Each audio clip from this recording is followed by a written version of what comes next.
Hola, buenas tardes. Mi nombre es Marilyn Gómez y el día de hoy vengo a hablarles un poco sobre el prolapso de cordón umbilical.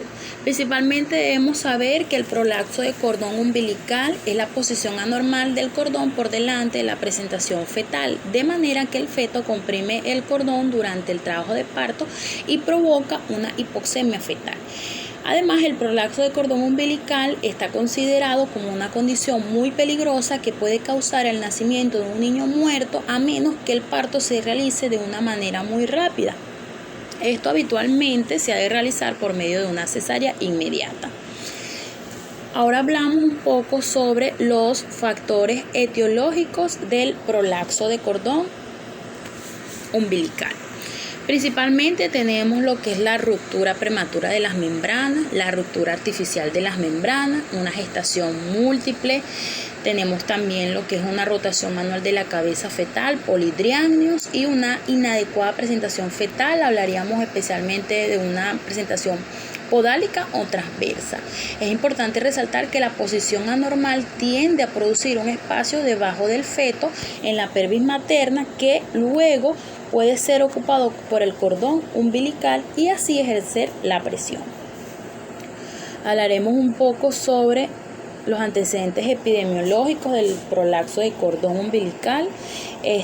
Las tasas del prolapso del cordón umbilical van a variar entre el 0,1 y 0,6% de los embarazos. Esta tasa se ha mantenido estable durante un tiempo, pero se realizó un estudio reciente que estima que alrededor del 77% de los prolapsos de cordón ocurren en embarazos únicos, es decir, con un solo feto. Y en los embarazos gemelares o múltiples también ocurren, pero con una mayor frecuencia, con un 9% en el primer gemelo que va a nacer y con una frecuencia o incidencia del 14% en el segundo gemelo que va a nacer. Ok, vamos a hablar un poco ahora sobre la clínica del prolapso de cordón. El principal signo clínico del prolapso de cordón umbilical suele ser una disminución repentina y grave de la frecuencia cardíaca fetal, que esto no se va a resolver de una manera inmediata. Esto lo podemos determinar por medio de un monitoreo del corazón fetal. Esto se vería como una desaceleración, que va a ir de variable a moderada y de moderada a severa. Además, en ocasiones se puede ver o sentir el cordón umbilical en el examen o tacto vaginal, sobre todo cuando existe un prolapso en manifiesto de cordón. Es importante también resaltar que la principal preocupación en el prolapso de cordón umbilical es el suministro inadecuado de sangre y por lo tanto del oxígeno al feto. Si el cordón se comprime, el cordón puede comprimirse debido a la presión mecánica. Esto es generalmente de la parte fetal que se presenta, o también puede ser por una contracción repentina de los vasos debido a la disminución de la temperatura o cambio de la temperatura de la vagina en comparación con el útero. Esto además podría llevar a lo que es una muerte fetal u otras complicaciones más graves. ¿Cómo podemos diagnosticar el prolapso de cordón umbilical? Primero, una visión directa o con un espéculo del cordón umbilical en la vagina. También tenemos lo que es el tacto vaginal, tocando el cordón, latiendo o no por delante de la presentación. También podemos distinguir la disminución de los movimientos fetales, en ocasiones alteración del color del líquido amniótico. También tenemos como técnica la ultrasonografía, monitorización electrocardiográfica. Esto es para detectar una disminución o irregularidad en el ritmo si el cordón sufrió el prolapso. Es decir, aquí es donde se va a denominar las desaceleraciones variables. Y también en ecografías rutinarias practicadas al final del embarazo también puede diagnosticarse ocasionalmente procúbitos o lateroincidencias. Ahora vamos a hablar un poco sobre la clasificación del prolapso de cordón umbilical. El prolapso del cordón umbilical lo podemos clasificar como intrauterino, es decir, oculto, o puede producir una protrusión hacia la vagina. Esto lo vamos a denominar como un prolapso de cordón evidente o en manifiesto. En el oculto, primero el oculto, aquí el cordón a menudo es comprimido por el hombro o la cabeza del feto. Un patrón de la frecuencia cardíaca fetal que sugiere una comprensión del cordón y la progresión hacia la hipoxemia. Por ejemplo, puede causar una bradicardia intensa y desaceleraciones variables pero graves. También pueden ser de ayuda para el diagnóstico estas desaceleraciones graves variables.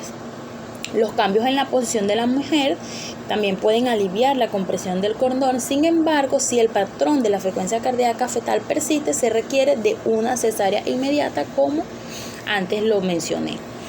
También tenemos la clasificación en evidente. Aquí ocurren en la rotura de las membranas y es más común con las presentaciones podálicas o transversas.